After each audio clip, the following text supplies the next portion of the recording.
राम राम दोस्तों। एक समय की बात है, एक राज्य हंसी खुशी और संपन्न तरीके से राज कर रहा होता है, लेकिन पड़ोसी राज्य उस पर आक्रमण करने की सलाह करता है और सेनापति उनसे कहता है कि महाराज, अभी हमारी सेना इतनी सशक्त नहीं है कि हम युद्ध का सामना कर सकें।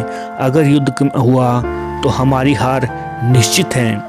ये सब सुनकर राजा सख्ते में आ जाता है और अपने राजपुरोहित से सलाह करता है कि पुरोहित जी, सेनापति ने तो अपने हाथ उठा लिए हैं, कहते हैं कि अगर आक्रमण हुआ तो हमारी हार निश्चित है।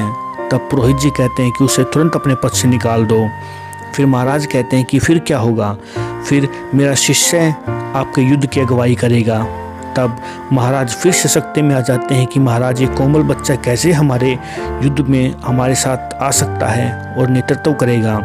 ये सब देखकर मंत्री भी उस पर हंसने लग जाते हैं, लेकिन महाराज मन ही मन निश्चय कर चुके होते हैं कि मैं पुरोहित जी की ही बात मानूंगा और सबको शांत करवाते हैं और कहते हैं कि ठीक है पुरोहित जी, मैं आपके शिष्य को अपनी सेना का सेनापति बनाता हूँ।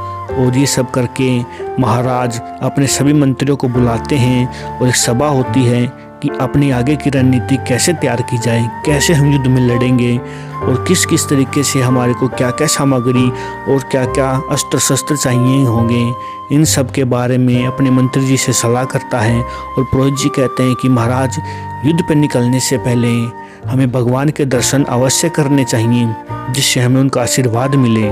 महाराज इस बात पर सहमति करते हैं और युद्ध के जाने से पहले दर्शन करते हैं और एक बहुत ही भयानक और भीषण युद्ध होता है।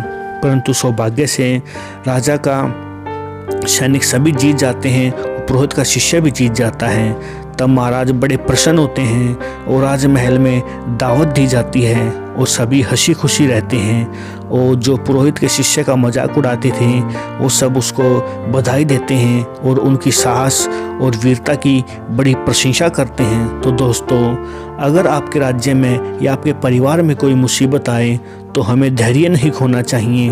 उस मुसीबत का बड़ी सहजता और बड़ी कठिनाई और चाहे कितनी आए, बड़ी मजबूती के साथ हमें उसका सामना करना चाहिए दोस्तों। Thank you.